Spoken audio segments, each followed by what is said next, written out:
Pat, I love you. It's Valentine's Day. I'm just going to say it. I don't care who knows it.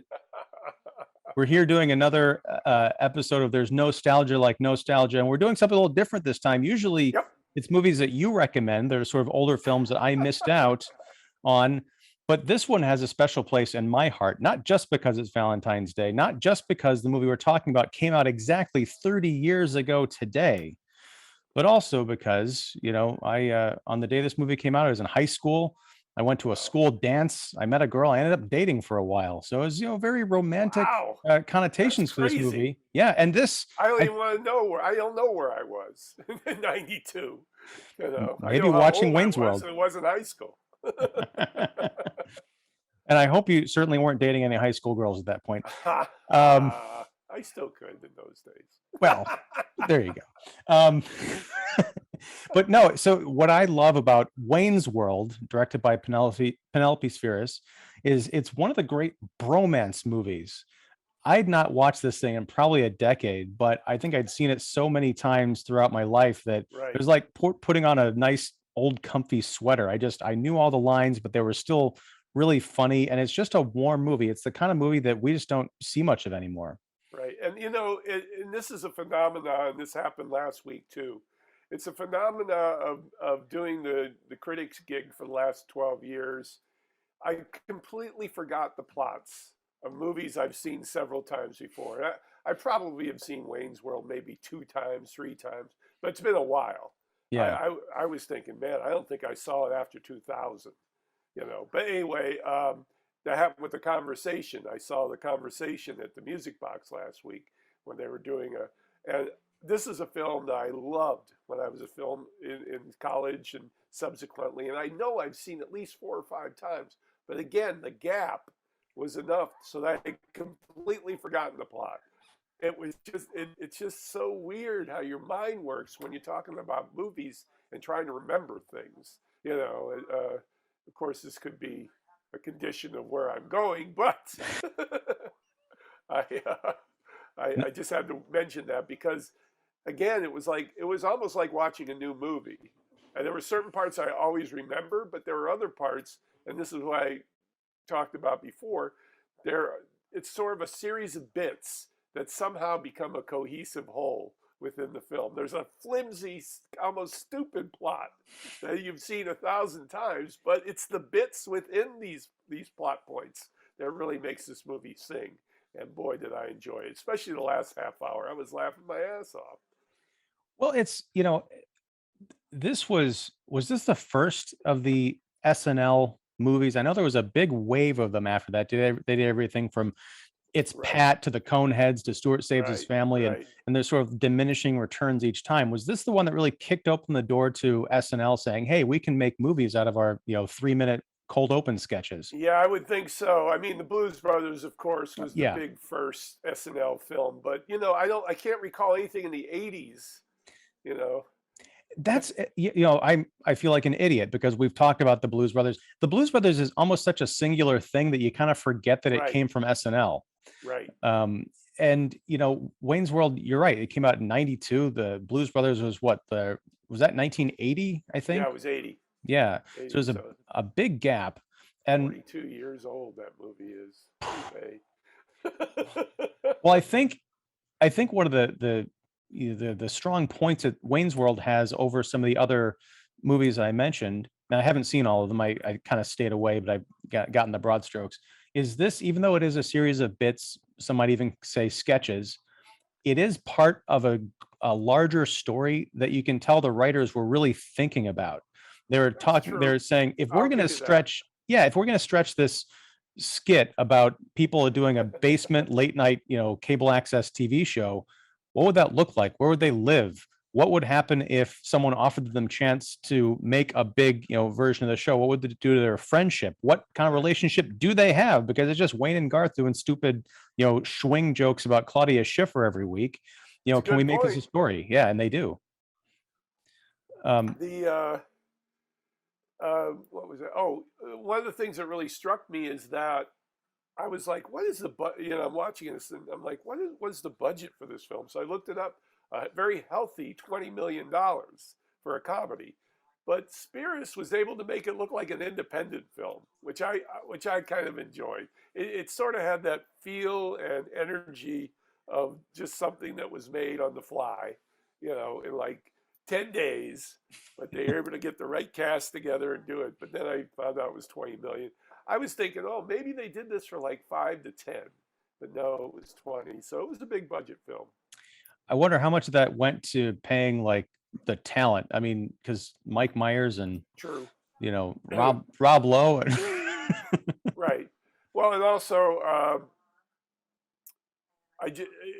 there's a lot of stuff going on within it, and then so you had fees for, like, there was a big controversy about Bohemian Rhapsody, but that ended up reviving Queen's career because about that time, Freddie Mercury is dying, and they had disappeared since their famous appearance at that big rock festival, and so they revived their careers.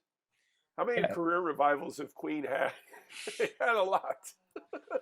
I mean, the thing is, like, and Roger Ebert famously pointed this out, the sequence in the car where Bohemian Rhapsody is playing became such a pop cultural touchstone that Yes. a few years later they did, Emilio Estevez and Samuel L. Jackson. I think this might have been in 93, maybe 94, before Pulp Fiction. They did Loaded Weapon 1, that National Lampoon parody of action movies. And they did Sure. the head-banging Bohemian Rhapsody scene. I think it was Ebert in his review said, this isn't parody, this is repetition. Wow. And a lot of these movies that came afterwards were just kind of like, yeah, let's just do that again. Yeah, it's so funny because you mentioned that, and then there's been these other satire movies. So there's like been cottage industries on these satire movies. So basically, if they do parody something, they kind of do it again, but only badly, sort of a carbon copy of a carbon copy. So that's a really good point. Right, because I mean, Bohemian Rhapsody, I don't think that sequence was based on anything. It was just the idea of, Right. if these guys are bored and they're driving around Aurora, Illinois, quote unquote Aurora, Illinois that features Chicago Joe's, which is Yes, on the north which is on side of Irving Park Chicago. Road. Yes, the geography is Yeah, all messed I up in was this movie. freeze framing a lot of it because I was like, is that Chicago or is that Aurora? Is that Chicago or is that Aurora? So, I but loved Chicago Joe's definitely. in the towards the middle of the movie, they're on I-94 at the Wilson Avenue exit, and they're like, Yes. we're almost at Milwaukee. We're almost to Milwaukee, Wisconsin. Okay. Well, Wilson's where I live, so I'm like, there's my street in Wayne's World. That's right. But you were mentioning something about the kind of the spirit of the indie spirit of this. I would call it Right. even a punk rock spirit. Right. Penelope Spheeris, she directed the documentaries, The Decline of Western Civilization, Yes. which was all about independent music and punk and that kind of attitude. You almost wouldn't think of her to helm a big Hollywood production based on an NBC property, but it's almost perfect. Well, I was trying to find how she got involved in the project because it's such a wild choice when you see her, like you said, filmography before she did Wayne's World. So it's crazy, man. And she gave it that extra, like you said, punk mentality that it really needed, with the kind of Second City-esque bits that are in the film. One of my favorites is when he's trying to dress down Tia Carrera on the music video set, and he keeps trying to make excuses for why her and Rob Lowe are together, and he goes, "Your band's not even here. Hey, Wayne. Hey, guys." Things like that. I mean, We both know there's no film in this camera. Oh, that is so excellent. There is nothing funnier than the film coming out of the camera bit. And it almost, it goes to a wide shot. It just looks like the camera is pooping all over him, I guess karmically Life was doing at the time. And he's ruined the entire day's shoot. He was doing Tia Carrera a favor, because that video was awful. But no, but it's interesting because we go back to that punk rock spirit and the melding of the punk sensibility with the kind of corporate aesthetic. I mean, it's a Paramount movie. It's a big production, 20 million bucks. And yet the point of the plot of the film is Wayne and Garth, they get bought out kind of by shady means by this producer, Rob Lowe, who's trying to sell an advertising spot to a guy who owns a series of video arcades in Chicago. So he tricks them into saying, yeah, we're going to give you $5,000. We're going to give you a big, well-produced show. And eventually it comes out, all you got to do is have this, corporate stiff, give him some airtime on your show every week and completely change the flavor of it. It's even Noah's Arcade sponsors, presents Wayne's World. So I wonder if there is any of that kind of sensibility, that getting in the bed with the devil idea that permeated Spheeris's mind as she was like, okay, I'm going to go work for Paramount. Well, the bit with Myers going through a series of product placements, but that's an interesting observation too, because you had a lot of people coming into this film who had not done the high-level motion picture thing, and so to make fun of it at the same time as you're participating in it is pretty remarkable, especially for that era. Yeah, And there's. Oh, go ahead. well, no spoiler alert or whatever, but Robert Patrick makes a nice cameo in this. And I was reading that in the when they were doing test screenings, they thought that bit's gonna die. Nobody's gonna understand it. People went wild for it because the mythos of Terminator 2 was in the culture by then. So good call on that one. What works so well about that scene is it's so weird because it is Robert Patrick as a traffic cop. When he holds up the picture, it's not a picture of Edward Furlong. It's just some random like gap-toothed kid from like the 80s. It might have even been a young Mike Myers or something. He says, have you seen this boy? And then Wayne freaks out and drives away. And then Robert Patrick starts running after him as a cop would, if someone's trying to get away. So it works as an homage and as just a bit in a weird comedy movie. Right. That's a freeze frame alert for everybody. I wish I had frozen that. What else do I have here? Oh, I kept writing down odd bit. Like the taser bit was really odd. They went through a lot of lengths to come to the conclusion there, and I don't know if that one worked. The odd bit of the translation, they kind of went too far until Myers stops in the middle of it, but the words are still coming on underneath. I didn't really like that bit until I watched it, a few days ago, because I don't think I'd really paid attention to what was going on. Of course, there's the bit of like he says 5 words in Mandarin and yet he pauses for like 2 minutes worth of subtitles. That's funny. But the other bit is he had just started to learn, no, it was Cantonese, I think, to impress this, rocker girl that he was in love with.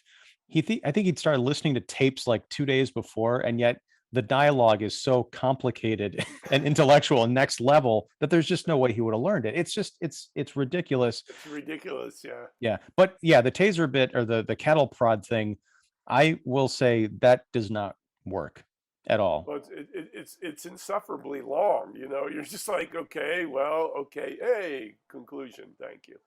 Especially because I know this is nitpicking a 2-minute bit in Wayne's World, which is stupid, but Right. the whole idea is there's this big punk guy who's at the concert. Wayne or Garth wants to get past him. Garth's a little shrimpy, not a very assertive guy. And he goes out to his car to get a cattle prod. He comes back. Once the guy is thrown across the room, you can see that like once the camera moves back a bit, Garth could have just walked around him. Like it wasn't like they were in a closet or something. The Lassie bit, the dog that looked like Garth, who he could understand, and the With Laverne with the Shirley little bit, the Vernon Shirley bit was hilarious when I saw it in '92. Now it's like, okay. that I think is the closest to the problems of the modern like parody movies, like the Scary Movie fives and all that stuff, is they think that just by inserting a bit of like recreating a pop cultural staple in the middle of a movie out of context, then it's going to get a big laugh. I think the reason you probably laughed at it in 92 and not so much today is in 92 it was still a new idea. Like Right. they're going Good to point. Milwaukee. It's a Laverne and Shirley thing. That's a staple. They were pop culture kids that grew up watching that show, so you can imagine fantasizing about Right. that. If they tried to do that now, you'd be like, yes, this is the 900th time I've seen this out of context, randomness. Oh, ha ha ha. The Yeah, one thing I'll say for that, I think they went to the exact locations where they filmed the Laverne and Shirley bit. wouldn't I mean, surprise I me. couldn't distinguish. If you run them side by side, I'm sure I can find it on YouTube. It's run side by side, but it looked very similar to what where they went. And I have to say about Dana Carvey in this, because again, if you read some of the background of it, Mike Myers developed this character when he was in Canada at the Second City, and then they put in Garth because Dana was on the show, and Dana was a very popular uh, uh, actor on the show, and he was kind of upset that he had to bring Carvey along for the ride. And there's some epic Hollywood stories about his behavior on the set, very diva like.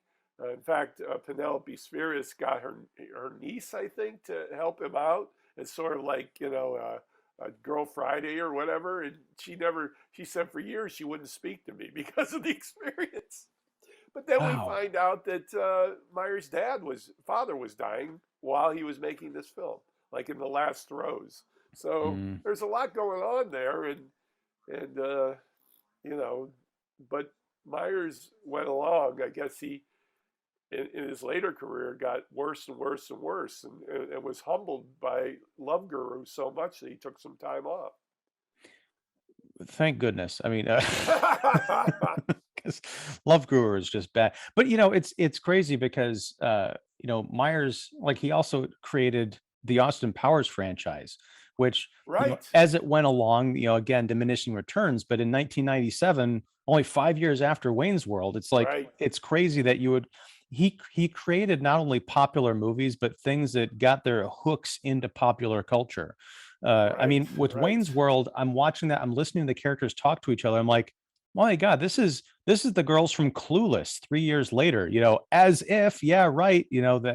All Right. that kind of the seeds of those dialogue, which I guess maybe you could trace some of it back to Bill and Ted from a few years earlier, but there just seemed to be something that could get like almost like psychic earworms, but meme Right. worms, I guess, into people's heads. They just Sure. were quoting this movie and kind of living it for a few years afterwards. Well, you think about it too. Myers, I'm sure, learned all about licensing. He created Austin Powers out of whole cloth. He didn't have to buy it from Lorne Michaels, or Lorne maybe had a piece of it. He was in the piece of everybody then. But so the money he made obviously will create a diva-like atmosphere. I know he made a fortune on Shrek. Yeah, So Shrek. Yeah, that's well, but even Shrek, I think that was he turned that into something that was his own, but it was based on a children's book that was written by someone else. I think right, I think he and like also, basically took the premise and then everything else was his. well, and Chris Farley had done the voice, like almost had completed the entire run of the voice. And once Farley died, they decided to retool, and that's when Myers came in and That's came right. up with this Scottish accent, which they didn't want, but he insisted it would work, and it did work. So I'm sorry, you're absolutely right. For some reason, I yeah, thought that Myers was he involved creatively in that at all? And or I think was that only again, later? I think the movie was sort of almost in the can by the time that Farley died, and the producers just felt like it wouldn't work with him in it, too so close to his demise. But I don't know. It's again background material. I need to do And more and research with. and just think, if Chris Farley had still been alive, we might never have seen, Shrek 4. Um anyway, I want to talk about, I think, sort of the unsung MVP of this movie, which is Rob Lowe. Ha! This was this his comeback? Because I feel like this is Yes, only a few years after the notorious sex it tape. was. It was, and he was taking a risk because he'd never done comedy before, and he was willing to make fun of his own image. And when people self-depreciate like that, it's a good way of getting back into the good graces of the culture, or whatever you want to call it. Yeah, but yeah, that was he credited that film with saving his career, basically. And now he's even had like a third life as like Edo. He's like a spokesman for TV products and stuff, but I guess he's got like a popular podcast now. It's just, I love him in this movie because he does that understated sort of smarm. He's not the mustache twirling Right. movie villain guy. He's not a clone of Patrick Bateman, although Christian Bale did his thing a few years later than this. He is just his own unique thing. You almost kind of like him until you realize that he's just completely in it for himself. He's smooth, he's kind of sophisticated, but he'll do anything, and he doesn't really think about people. I think he thinks about numbers, and I think it's great that he's paired up with Kurt Fuller as sort of his lackey. There's something I'd never picked up on until watching it this week when they're talking about the shows that they have produced, trying to hook this Yes. Noah character. They mentioned all what these you're- shows, and then they said and also the African Story Hour. And then Noah, played by Brian Doyle Murray brilliantly, he says, "Never heard of it." He's like, "Oh, it's on at 9 o'clock, or it's on like late on another No, channel." and he goes, Buries "I've it. won several awards for it." Yes. Yes. I was like, it's a throwaway joke. You're right, but it lands if you're just paying attention. It's great. My MVP is Dana Carvey. He's obviously a background character. He's not trying to overtake what Mike Myers is doing, but I don't know. He's such a good physical comedian. I mean, that whole Foxy Lady, another odd bit as I worked. I'm like, that had to be made up on the set. Like somebody had a working jukebox. That song comes on. He started doing that. We're putting that in the movie. I don't know if because there was some sophistication to that scene. I would imagine that might have, like, maybe he was improvising it, like messing around between takes, and then they decide, okay, we're going to do that again and film it. It's a good point though, because the camera is literally a character in this movie. Right. Not only, I think it's in one of those diner scenes where Garth gets a load of Donna Dixon as like the dream woman, and the camera like smashes into his face, knocking him over because he's so in love. But also later on, when Wayne is complaining to the camera because the fourth wall is broken all over the place, he's just bitching about everything that's gone wrong, and the camera swerves and starts moving away. He's like, wait, no, come back. Come back. Well, also Ed O'Neill starts doing his own monologue. No minor characters get to bring the camera back. So but it was those ideas that were working so well. It's almost like they had ideas on the set, and suddenly it becomes part of the movie and an important part. But Ed O'Neill, that's another great bit, because he was known for Married with Children. Right. But it's not like, oh, we're going to get Al Bundy in our movie, which a lot of these other knockoff parody movies would have done. They would have just said, hey, look, it's Wayne interacting with Al Bundy. It's Ed O'Neill playing a completely different but completely memorable character.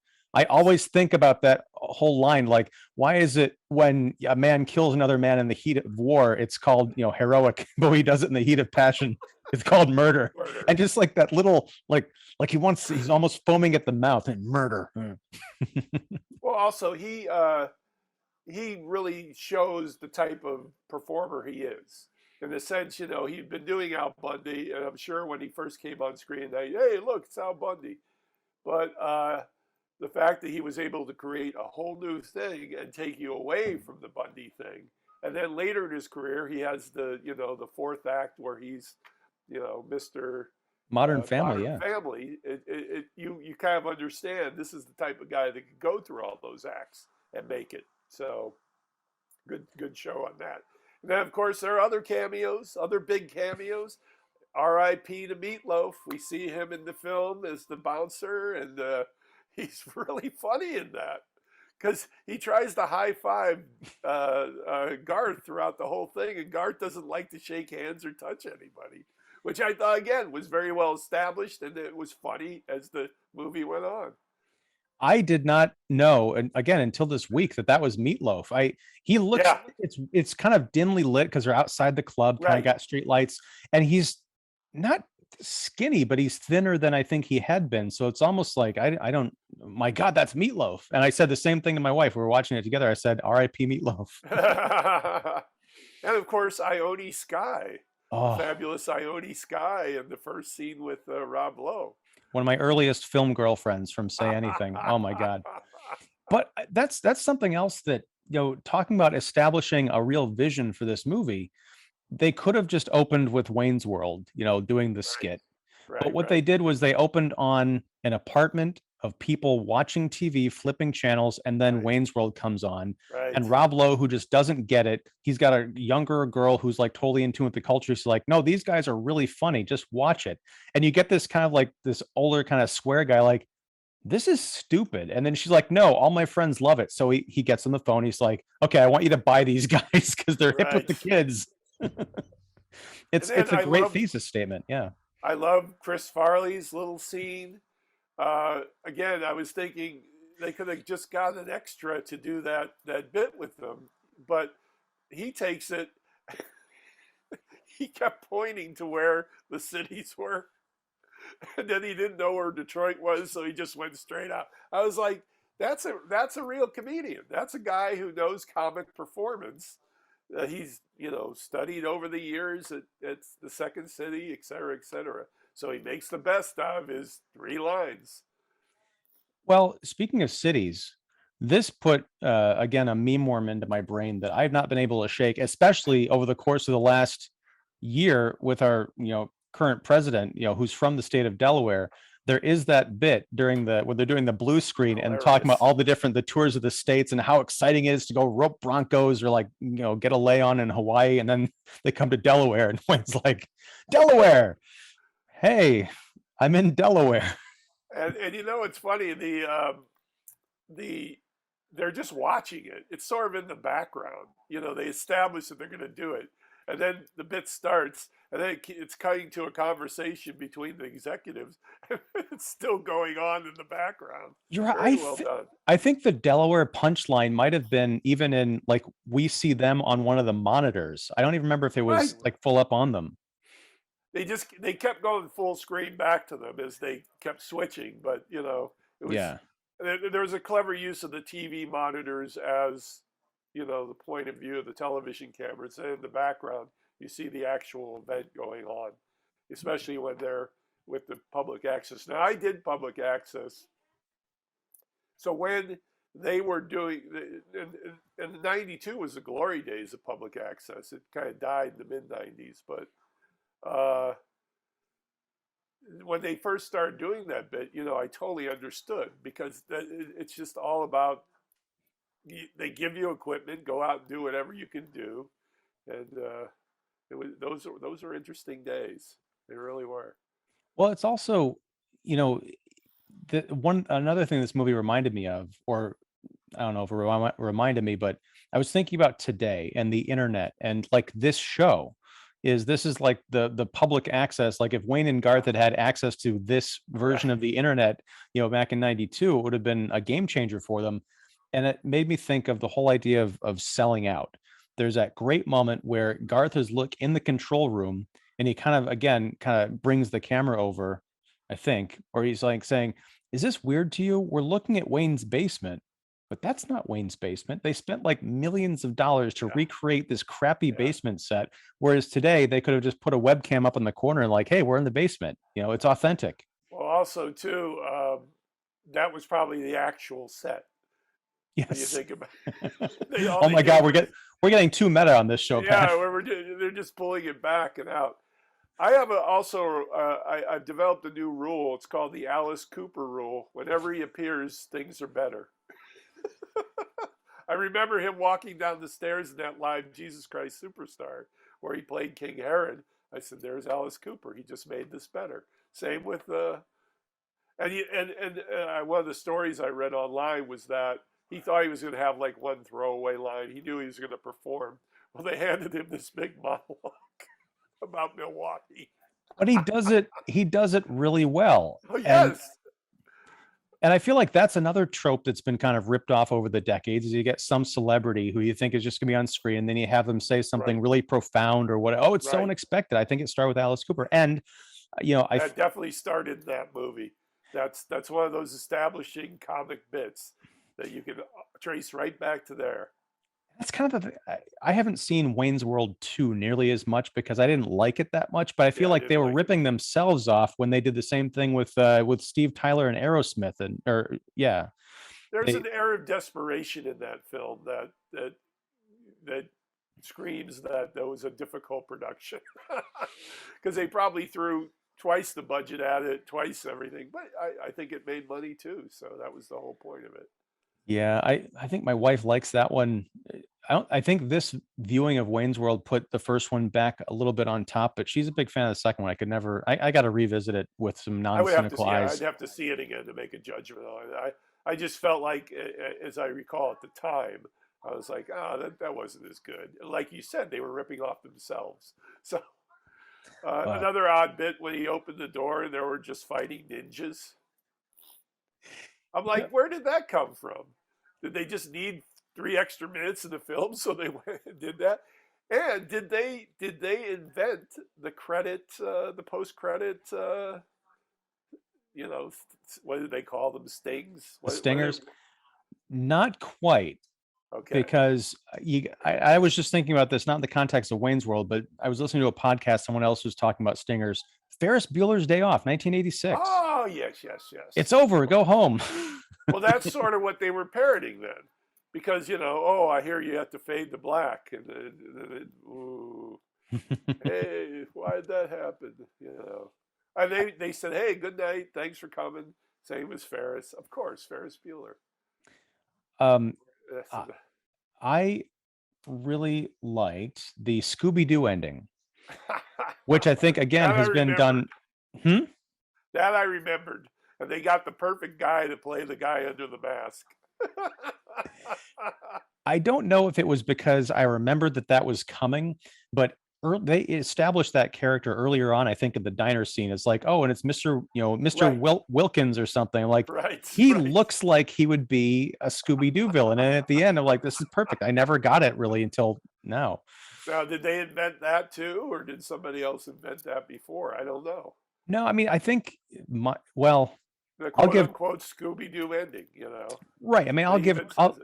I'll give credit to Mike Myers. I don't know if anyone else had done it before, but it certainly was a trope of those Scooby-Doo cartoons that they were always unmasking the Oh, Phantom or yeah. whoever. It was never a ghost. It was always some greedy businessman.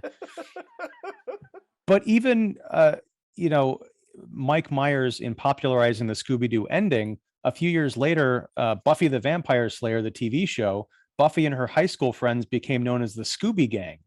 So it's almost like this, again, picking up this seed from pop culture and sprinkling it somewhere else, and it grows into something, that you go back and find like, oh my God, that's where that came from, possibly. Wonderful. Wow.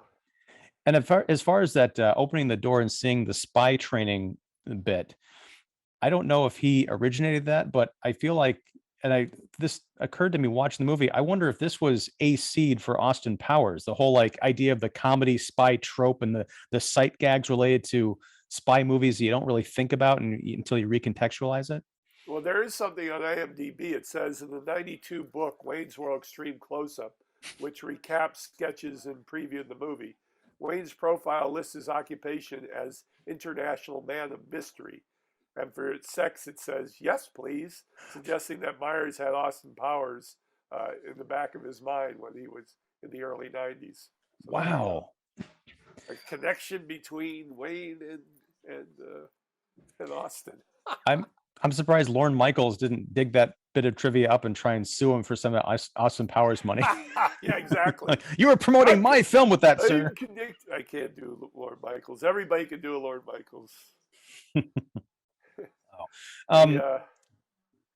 um but the great thing about going over this again, I was like, this is still funny. I mean, it's still funny. Some of the things it takes a little time to get into gear, but once it hits the gear, it had me. I was hooked. it is also something I think rewards pop knowledge. Like one of my favorite lines now is the bit where we first meet Tia Carrera as oh my God, Cassandra. Cassandra. Yeah. want to call her Cassie, but that was wrong. Um, in the bar, she gets into a fight coming off stage, and she does this awesome roundhouse kick of these drunk guys. And then Wayne comes up to her and clumsily says, "Rough night, huh? Everybody's kung fu fighting," and he instantly does the cringe. When I first saw that movie, unbelievably enough, I had no idea what that song was or that was based on anything. And then years later, I come back and watch it. I'm like, ah! One thing I'll say for 70s top 40 is that anybody could get a song in there. If somehow the gods were in your direction, suddenly your song would slip up the charts. There's so many examples. The Sister Janet Mead, Our Father, Kung Fu Fighting by Carl Davis, things like that. I mean, it's a crazy phenomenon that will never exist again. But you never say never. Nostalgia. Seriously. Oh, I'm getting meta. I'm nostalgic for the nostalgia they had in Wayne's World. One other, I wasn't so much a fan of the cameo as what they did with this character, but Laura Flynn Boyle shows up as the crazy ex-girlfriend, which I guess is its own trope. But the one bit that I loved is there's a great shot of Wayne in a bar, another bar. He sees Cassandra from across the room, and he's making his way over to her, and he's on a track. He's like standing still, but we're following him. And all of a sudden, Laura Flynn Boyle as Stacy pops out of nowhere. It's like, "Hi, Wayne, how's it going?" And he just like kind of cringes on by without acknowledging her, but he's kind of passing her like he's on this great carnival ride of shame. It's so good. They really abuse her character in that film, I must say. And that's another thing I read on IMDb, that it was based on an ex-girlfriend of Mike Myers. She had actually, because he was married to comedy at the same time he was going out with her, and she couldn't take the both worlds. And to try to make up to him, she gave him a gun rack, thinking that that absurd piece of comedy would endear him to her again, and it went the total opposite effect. And he had to actually call and apologize to her after the film because the character was so crazy. What was that insane hoser or whatever? Psycho hose beast. Yes, thank you. Yes. A friend of mine, and I didn't realize this until years later, but that was one of her favorite expressions in referring to people, like crazy people, calling them psycho hose beasts. But here's something that's always stuck out to me is Mike Myers' pronunciation of the word "a" when he's doing that lovely bit with the gun rack. She gives him the gun rack, and he says, "A gun rack, a gun rack. I don't even own a gun, let alone enough to necessitate an entire rack." What is this a gun? Is that Canadian? It could be Canadian. I was thinking too, the word hose is part of an insult. And of course, hoser from. So I guess that's a big thing up in Canada. I'll have to ask my Canadian friends with their free health care. Well, I feel like, is there anything else that you'd want to talk about for Wayne's World? I think we've pretty much covered it. Let me see let me get my fun facts out here. Where did Stan Mikita come in? It was Stan's Donuts. I don't know who Stan Mikita is still. That was something I never looked it up. He's an old-timey Blackhawk hockey player. And he was on the classic team that reigned from about the early 60s through about mid 70s. But I didn't see his cameo. They said Stan Mikita is Stan Mikita. Now they had the figure on top of his donut shop, but I don't know if that was the credit or not. Somebody will have to help me on that. And finally, the No Stairway to Heaven was a big thing back then. Apparently that the Brits had started it in guitar shops. No one could play Stairway to Heaven in a guitar shop. You can do anything you want noodling on the guitar, but don't play Stairway to Heaven. Help me out with that, because that is something I still don't understand. Is it because it was overplayed or? Yes. Okay. It's the Led Zeppelin song that just kept getting played and played and played and played. Everybody was sick of it. And to have that joke at that time came from, again, the British guitar shops who banned the playing of Stairway to Heaven in their shops. So see, for me, that was one of those. Well, that was one of those bits that I didn't understand it. I didn't think it was funny, but it was Myers' tag on it that made me laugh, which is when he turns to the camera and says, "No stairway, denied." Like, I understood that it was important to him, but still That's works. what I'm saying. There were just these little asides. Oh, one other aside that it's two guys on a Davenport. Remember Brian Doyle Murray? He was so old fashioned. He called a couch a Davenport. That's what my grandmother used to call it, a Davenport. Yeah, that's true. I also didn't mention Colleen Camp as Noah's well, as Bill and Ted might say, Noah's wife. Um, but no, I like it was one of the DeLuise sons playing the camera operator.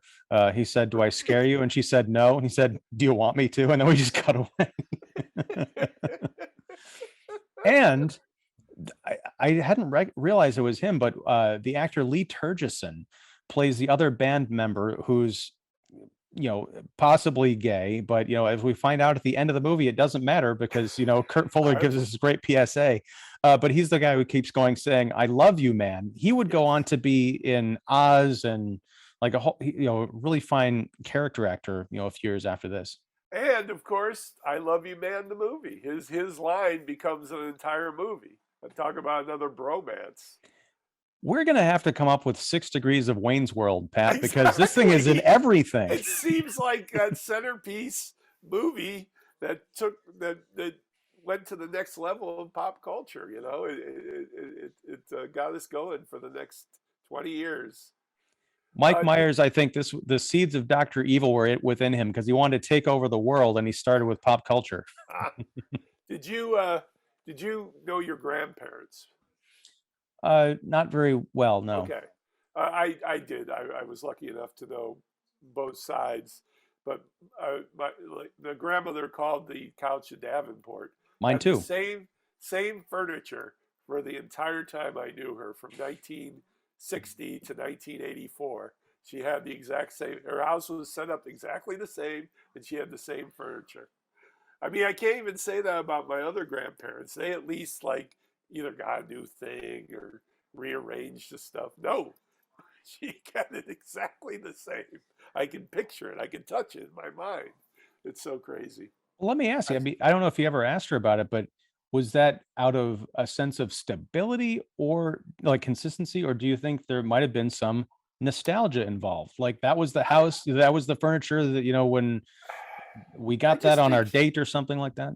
she was a practical woman. She just simply, found some good sturdy furniture, never changed. And so it wasn't used that much because she was the only one living in the house. Hmm. It was just functional stuff that just happened to be there, and that's where it stayed. She eventually got rid of her piano, which, again, this house was maybe 1,500 square feet total. I mean, it was very, very small. And she just piled everything into the center room. It became the TV room, the dining room. It's just odd to think about because it just occurred to me with the whole Davenport bit that she had the same furniture for the entire time I knew her. Well, Uh, it That's a great that's a great Valentine's Day story. I love you, Bubba, wherever you are. it is all about the love, and I It think it, is. it it does tie in with Wayne's World because Mike Myers and the co-writers took a bunch of stuff, kind of old furniture that I think people had not really thought much about, and they said, there's some value in this. Let's bring it out, dust it off, and show it to a new generation in a new context, and that And I became would Wayne's World. say also my concluding thought would be here was the first pure Saturday Night Live film that, they took a sketch and they created a world around it. The Blues Brothers was a different story because it was a musical act and they Yeah. created a world around the musical act. This was a sketch. So, again, affecting pop culture from then on. Yes, and I'll always love this movie for that, and I'll always love you, Pat. I love you, man. All right. Well, thank you very much for going down this, for me, a very personal memory lane. I've enjoyed this, and I also like the excuse to watch Wayne's World again. It's been too long. Yes. And it's a good comeback from our Christmas story wrap, the Christmas tale wrap. I completely You tried to forgot take about that. out of your mind. Yep. Thanks for putting it back in there. Long-time listeners will know what I'm talking about. And on that note, thanks for killing the mood on Valentine's Day. Love, baby, love all the time. Love. I can't do that well. Maybe I can. All right, man. All right, take it easy, sir. We'll talk to you next month. Cheers. Bye.